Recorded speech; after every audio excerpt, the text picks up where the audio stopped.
మాట్లాడవలసిందిగా రిక్వెస్ట్ చేస్తున్నా. Good evening అండి. మా ఈవెంట్ని మమ్మల్ని బ్లెస్ చేయడానికి వచ్చిన సత్యదేవ్ గారికి, బన్నివాస్ గారికి, ఎస్కేఎన్ గారికి, వంశీ నందిపాటి గారికి, ధీరజ్ మొగిల్లేని గారికి చాలా థ్యాంక్స్ అండి.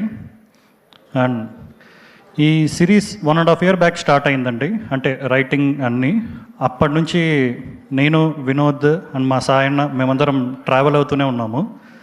అండ్ ప్రతి ఎపిసోడ్ కానీ ఏ సీన్ అయినా రాసేటప్పుడు చాలా ఎగ్జైట్మెంట్తో మంచి కిక్ ఇస్తూ వచ్చింది.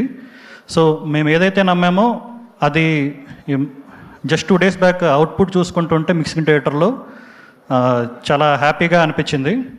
అండ్ మేము ఈ కథ చెప్పగానే విని ఓకే చేసిన విరాజ్ అశ్విన్ గారికి, అంటే ఇది సిరీస్ అంటే చాలామంది చేయరండి, ఎందుకంటే ఆయనకు అవసరం కూడా లేదు.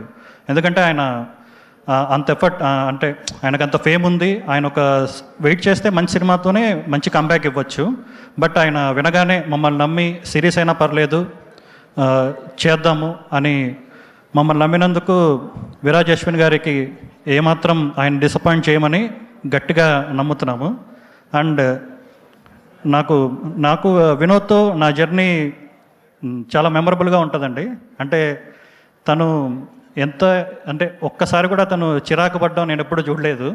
అంటే ఈ 4-5 daysలో కూడా తను ఎంత ఇబ్బంది పెట్టినా, లేదు అవుట్ కావాలి, ప్రివ్యూ కావాలి, ఖచ్చితంగా చేయాలని ఎంత ఇబ్బంది పెట్టినా కూడా ఒక్కసారి కూడా తను ఏమాత్రం చిరాకు పడకుండా అన్నీ భరిస్తూ మమ్మల్ని భరించినందుకు వినోద్కి చాలా థ్యాంక్స్. అండ్ మనం ఇంకా ట్రావెల్ చేయాలి బ్రో. అంటే నువ్వు, అంటే ఇది రిలీజ్ అవ్వగానే నీకు ఏదైనా మంచి పెద్ద బ్యానర్ వస్తే దొరకకపోవచ్చు, but all the best bro. ఖచ్చితంగా నువ్వు చాలా పెద్ద స్టేజ్కి వెళ్తావు అని మనస్ఫూర్తిగా కోరుకుంటున్నాను.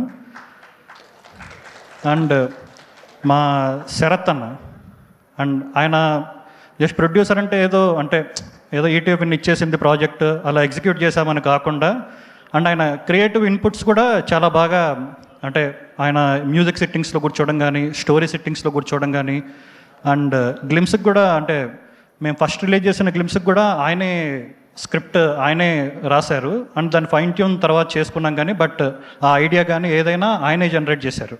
అంటే ఒక మంచి గ్లిమ్స్ రిలీజ్ చేద్దాం ఒక నాస్టాల్జియా ఫీల్తో అనేసి. అండ్ ఆయనతో మేము ఇంకా మంచి ప్రాజెక్ట్స్ చేయాలి, మా జర్నీ కంటిన్యూ అవ్వాలని కోరుకుంటున్నాను. అండ్ మా రైటింగ్ మా రాజశేఖర్ కానీ, అండ్ తను కూడా చాలా సపోర్ట్ చేశాడు. అంటే సెట్లో ప్రతిరోజు ఉంటూ తను కూడా చాలా సపోర్ట్ చేశాడు. అండ్ మా heroine Yashasri, welcome to Tollywood. మంచి కమర్షియల్ హీరోయిన్గా రావాలి అని మనస్ఫూర్తిగా కోరుకుంటున్నాను. అండ్ నన్ను ఇంత సపోర్ట్ చేసిన మా సాయన్నకి అండ్ బరం బ్రోకి చాలా థ్యాంక్స్. ఎందుకంటే ఏదైనా నేను ఓకే చెప్తే, అంటే నేను ఓకే చేసేసుకొని వచ్చాక నన్ను నమ్మి ఆయన సాయన్న నాకు ఎప్పుడు ఆ ఫ్రీడమ్ ఇచ్చేవాళ్ళు. కొన్నిసార్లు అతి చేసినా కూడా ఆయన భరించారు. బట్ చాలా థ్యాంక్స్. అండ్ ఈ సిరీస్ చాలా మంచి సక్సెస్ అవుతుంది, ఈసారి మిస్ అవ్వదు, ఖచ్చితంగా బ్లాక్ బాస్టర్ హిట్ అవుతుంది అని కోరుకుంటూ థ్యాంక్స్. థ్యాంక్ యూ అండి. అండ్ ఇప్పుడు సాయి కృష్ణ గారిని మాట్లాడవలసిందిగా రిక్వెస్ట్ చేస్తున్నాం.